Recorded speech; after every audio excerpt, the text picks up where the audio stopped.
This is our block, block. This is our hustle. This is our block, block. And the way that we struggle, struggle. This is our block, block. This is our hustle. This is our block, block.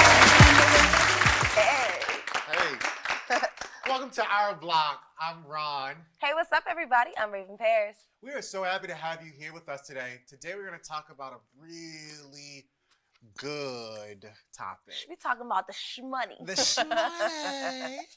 And just talking about financial literacy.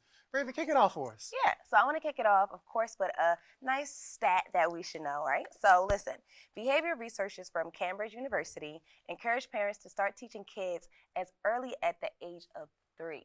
What do you think about that? Like, as a 3-year-old? So what are you teaching this child as a 3-year-old? Like, what are they, like, how are you doing this? Are we like, this is a quarter, this is a nickel, this is a dime, or What how does that many look quarters like, you right? have, how many nickels, how does that look? I think at the age of 3, because think about it, as a toddler, they're learning their numbers, their alphabet, so just identifying what money is, I think, is how we should start. Such as the dime, the nickel, the dollar, maybe the $5, just so they can get familiar with what that looked like, feel it, know what it is. How old were you when you were taught about money? Well, money is caught, not taught. It's like, I'm just joking. Like, I was like, I remember I was young and it was like, can you give me $1? I was like, this is only one. Can I? You needed more than one. But you think I remember back as a child, you think about money differently. So if you gave me 2 $1 bills and then gave me one $20 bill, I'm going to take the 2 $1 bills because it seems more. Because I'm thinking about quantity and not quality, right? Yeah. And so, and back to that 3-year-old. I mean, that's something that happens too in this teaching. Yeah, I have a stepdaughter. We give her a couple. She's like, "Oh, I'm rich." I was like, "Yes, you are rich." You rich, boo. You rich. You rich. But I think when I really got into it, sadly to say, I think I was like 25. Older, right? Very much older. I'm trying to think. In my household, I don't think no one actually sat me down and taught me about the dollar or the value of money, period, as I'm thinking about it. But I pay attention to spending, right? I know if we go to the gas station, you got to pay. I know we at the mall, they pull out money. You know what I'm saying? So I know that in order for me to get something in these places, I need money. So I think I just learned that you need money to buy, but no one actually taught me about starting a bank account, not until I was about to go to college. So probably I was about 18 years old. That's when we thought about opening up a bank account for when I was going to go away. Even out to credit, that wasn't taught to me then.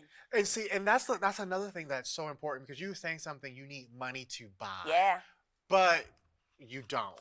Okay, let's get into it. Like, and we're not taught in the African American community the importance of credit, credit score, and how your credit score has more weight than your money. Yes. You know what I mean? Because people, and basically for those who don't understand what a credit score is, what it does is it shows the person who's lending you credit or lending you purchasing power that you have the know-with-all, or you are responsible enough to pay it back, pay it off, but not pay all it back at on once. time, right? And know how to manage that, right? So let's speak on, honestly, I can speak by me being 29 years old. I got my first credit card at the age of 28. Because like I said, it's not really taught in our community, and more so I was afraid. We could always get a credit card at the age of 18 years old. But since I didn't know how to use it, I didn't want to improperly use it and then mess up my credit. Yeah. So it wasn't until I was about 28 years old, I got my first credit card. And it's kind of like, if you don't, no credit is bad credit. You know what I'm saying? Yeah. So when I first started, technically I had a low credit score. I was in probably like the high 400s. And then like once you get like a car, maybe you're in a space now where you want to buy a car, and maybe it'll be in your parents' name, but maybe they can add you to that. Whereas though, that's what I'm going to start doing once my kid get older, adding them to authorized users. Hello. Yep. Sorry, let me explain that. Yeah. So then as I got my first credit card, I made sure I made my payments on time. And then I learned that you have your utilization rate, whereas though you want to make sure that you pay less than 30%. You want to make sure that you pay on time, because both of those will help your credit score go up. And then as you get one credit down pat. Now let's apply for another credit card, see what that does, right? Or if you have someone who already have good credit, such as my aunt, she was good enough to add me as an authorized user, so now I got her credit history, which now helps boost my score. So these are all little credit hacks that has helped me go from a 4 to over a 750 within a year. So once you become 18 years old, those are some of the things that you want to start educating. And as a parent, that's something that you should also teach your kid, because I had to learn this at the age of 28. And then when I speak to my mom about it, she's like, well, no one taught me. So it's a thing where we're passing down, it's like, I want to say generational curses, but they end up being curses in a way, because you can't teach what you don't know. So once you know better, teach your kid. Yeah. You do better. And I think I have friends who have different backgrounds, and they've been taught credit since the age of 10. Young. You know what I mean? And it's just having the conversation that will really open it up. And it's about leaving an inheritance, right? And more than just monetary inheritances, but wisdom is an inheritance as well. And one of the things that I want to take that to is just like, and we're not financial experts at all. And we want you to actually look into this and do your own research, because this will help you. We're just starting the conversation, right? But even with UGMA accounts, right? And so for those who don't know what that is, an UGMA account is actually a uniform gift to a minor. So what you do over the years, a parent would invest money into the stock market, and this money would continue. Well, not you. For the kid, right? Yeah. Oh, yeah. For the kid. Yeah. I thought you said or you. Not for you. Yeah. And so they will put it in the stock market for the kids, and when the kids get of a certain age, that child can take that money out and do anything they want to do with it, right? Whether you want to buy a car, you buy a house.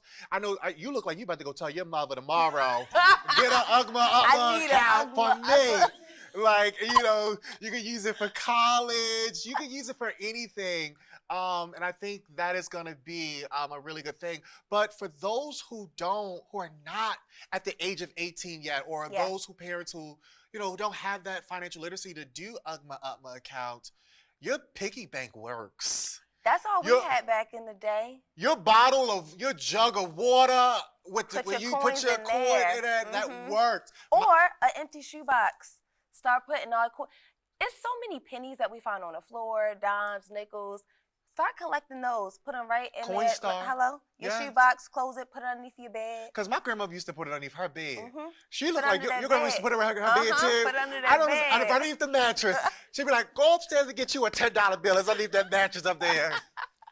So there's also another app, Forbes Taylor Burton. Shout out to her. She is the founder of Till, which is an app and debit card combo that lets kids and parents collaborate on smarter spending decisions. Wow. I believe kids are ready to, dive into their bank accounts by the age of 8 and 12, and that's true. I remember going to the bank, hey, Ma, can I go to the mall with my girlfriends? Can we go get dropped off? Then we go to the movies. That's in middle school. We need some money. And then on top of us just asking for money, we need to also learn about the value, as I spoke on earlier, the value of the dollar. What does that look like? So maybe you may have to do some allowance. If you want an allowance, you got to do some chores in order to work for it, because we also need to know how to make that money. Everything isn't always going to be given to us. Some people are blessed to be in families where as though they given. My mother was like, your allowance is that you stay here. Go clean that bathroom. That is your allowance, okay? No, seriously. But I do understand that, and parents making the child use your money. Yes. Oh my God. If you want to go out, that ate me up alive. When my mother was like, we'll go to the store, because I had a little part-time job. Guys, you can get part-time jobs if your parents allow you to. Yes. He looked like he want one today. He's like right now. But, parents saying, use your own money. And of course, these are suggestions, but that helps the child understand the value. The value that you were talking about, Raven. It's so many times I get cash at request, $10, $20 from my nieces, from my sisters. Oh, I need to go get an Uber. And it's just like, do you think my money just falling off from the tree? But I think that we have to hold each one of us accountable. If we want to spend money, we got to learn how to make it. You gotta learn how to make it. Yeah. And then learn how to be responsible stewards over Yeah. it, right? Mhm. There's some phrases out here that says like YOLO, you only live once. Yeah. Let me just spend it up. You know Yeah. what I'm saying? Because we see a lot of images on TV and in our media society of, you know, rappers just, you know, Blowing. blowing money. Let me get Mhm. the chains. Let me get the shoes. Mhm. Let me get the Mhm. Jordan. I need some Balenciagas and I need this and I Mhm. need that and I need this. But Go ahead. go ahead, go ahead. I would say, if you are going to spend on jewelry, make sure it's something that's going to make money over time, such as gold. You get what I'm saying? If you're going to spend on those things, or even out to how they have the Birkin bags. Birkin bags are now worth, what, 20,000 plus? Everyone's talking about it. 20,000 plus.